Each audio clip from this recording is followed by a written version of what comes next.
be so lonely. If you're leaving, baby, let me down slowly. Let me down.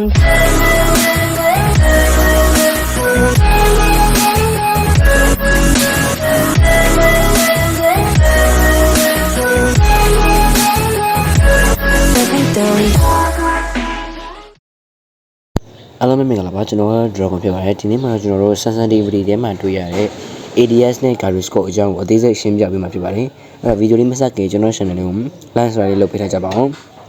အဲ့တော့ဗီဒီယိုလေးကိုစလိုက်ကြရအောင် let's go okay အရင်ဆုံးကျွန်တော်တို့ sensitivity ထဲသွားမယ်ပေါ့နော် sensitivity ထဲမှာကျွန်တော်တို့ lens နဲ့ gyroscope ဆိုပြီးနှစ်ခုရှိပါတယ်ကျွန်တော် lens ကိုကျွန်တော် ADS လို့ခေါ်ကြရပါတော့အဲ့တော့ကျွန်တော်လည်းဒီ ADS လို့ပဲခေါ်ပြီးတော့သုံးတော့မယ်ပေါ့နော် okay ကျွန်တော်အရင်ဆုံးဒီ ADS ကိုအရင်ဆုံးရှင်းပြပြပါမယ် ADS မှာကျွန်တော်တို့ဒီ camera sensitivity နဲ့ ADS sensitivity ဆိုပြီးတော့နှစ်မျိုးရှိပါတယ်ဒီ camera sensitivity ဆိုတာကျတော့ကျွန်တော်ဒီ anime တွေကိုစကုံးနဲ့ကြည့်တာတော့ကျွန်တော်ဒီ screen ရွှေ့တာလို့မှအသုံးဝင်နေပေါ့နော်ကျွန်တော်ကျွန်တော်ပြောရမယ်ဆိုရင် screen ရွှေ့တာလို့နှေးရလို့ပါလို့ဆိုရင်ကျွန်တော်ဒီအဲ့ဒီ camera sensitivity နဲ့ဆိုင်ပါတယ် ADS sensitivity မှာဆိုရင်တော့ကျွန်တော်တို့ပုံမှန်တိုင်းပါပဲဒါပေမဲ့ADS sensitivity ရဲ့အသုံးဝင်မှုကတော့ကျွန်တော်ဒီစကုပ်ဖွင့်ပြီးတော့ကျွန်တော် enemy ကိုပြစ်နေတော့မှပေါ်တဲ့ဒီ require ညီမညီရဒီ ADS sensitivity မှာတက်ရောက်မှုရှိရပါတော့လို့ရှိရင်ကျွန်တော်တို့ဒီ ADS sensitivity က TPP nose scope နဲ့ FPV nose scope ကကြတော့ကျွန်တော်တို့ဒီကင်မရာရွှေ့နေတော့ပြစ်တာလို့ပေါ့နော်စကုပ်မဖွင့်ရင်ကင်မရာရွှေ့နေတော့ပြစ်တာဆိုရင်အသုံးဝင်နေပါတော့အဲ့တော့ပြောမယ်ဆိုရင်ကင်မရာ sensitivity ကကျွန်တော်တို့ကင်မရာအလေးနေလာပေါ့နော်ကိုရွှေ့ရတာအဲ့ဒါဆိုရင်တော့ဒီ camera sensitivity ကိုလာချိန်ပေးပါဒီလိုစကုပ်ငြိမ်တာမငြိမ်ဘူးဆိုရင်တော့ ADS sensitivity ကိုလာချိန်ပေးပါပေါ့နော်အဲ့တော့ကျွန်တော်တို့ဒီ ADS sensitivity အကြောင်းကိုနားလည်တာပြီးတော့တင်ပါတယ်ပြီးလို့ရှိရင်အောက်မှာတွေ့ရတဲ့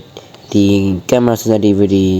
free look ဆိုတဲ့ဟာလေးကကျွန်တော်ဒီ TPP နဲ့ FPV ဆိုရှိရပါတော့ဘေးရဲ့ဟာလေးကတော့ဘာမှမပေါ့ဘူးဒါပေမဲ့ဒီ TPP နဲ့ FPV ကကျွန်တော်မျက်လုံးလှည့်ရပါတော့ဒီ TPP မှာမျက်လုံးလှည့်ရတော့ FPV မှာမျက်လုံးလှည့်ရတော့မှအသုံးဝင်ပါတယ်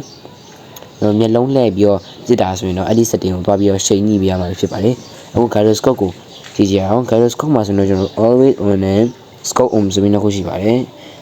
သုံးတဲ့သူမရှိတဲ့လောက်ကိုရှားတာပါအဲ့တော့ကျွန်တော် always on ဖွင့်ပြီးကျွန်တော်တို့ကြည့်ကြအောင်ဒါကျွန်တော်လက်နဲ့ရွှေ့နေတာမဟုတ်ဘူးเนาะဒါကံဖုံးပဲရွှေ့နေတာပါ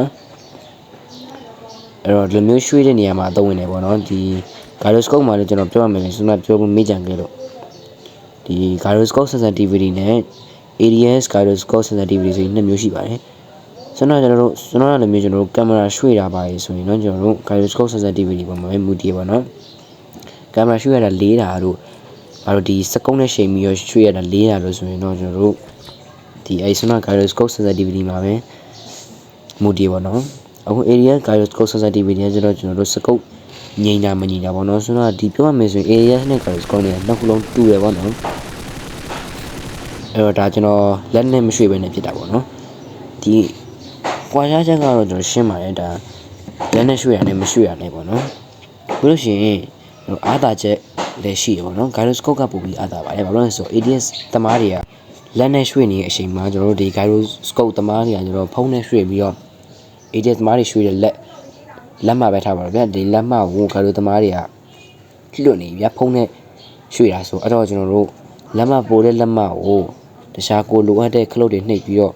အတဲမှာပြစ်လို့ရပါတော့အဲ့တော့တပန်းသာလို့ပြောရမှာပေါ့နော်ပြောမယ်ဆိုရင်ကျွန်တော်ကတော့ဒီမဲ့သတိထားစရာတစ်ခုရှိပါတယ် ADS မှာဆိုရင်ကျွန်တော်တို့ sniper scope ဖြစ်တဲ့ Cisco နဲ့ Ace scope ကိုပြီးတော့20အောက်မှာထားရပါတော့ပြီးလို့ရှိရင်ဒီ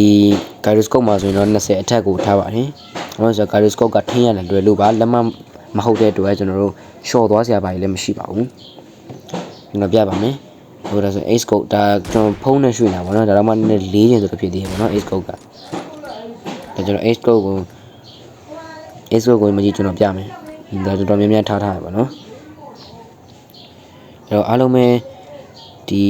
gyroscope နဲ့ ADS အကြောင်းကိုတိတိကျကျနားလည်တဲ့ဘောပေါက်ဝိုင်းလို့ပဲကျွန်တော်မျှော်လင့်ပါတယ်ဘာလို့လဲဆိုတော့ကျွန်တော်ဒီဗီဒီယိုလေးတင်ရတဲ့အကြောင်းရင်းကဒီ sensitivity အကြောင်းတွေဒီမှာဒါကျွန်တော်တို့စကုပ်ရှင်ရတာပိုလွယ်ကူတာမလို့ပါအဲအားလုံးပဲဒီနေ့ဗီဒီယိုလေးလောက်ပါပဲအားလုံးပဲဘိုင်မန်ဘာနာဗီဒီယိုမှာပြန်တွေ့ကြပါမယ်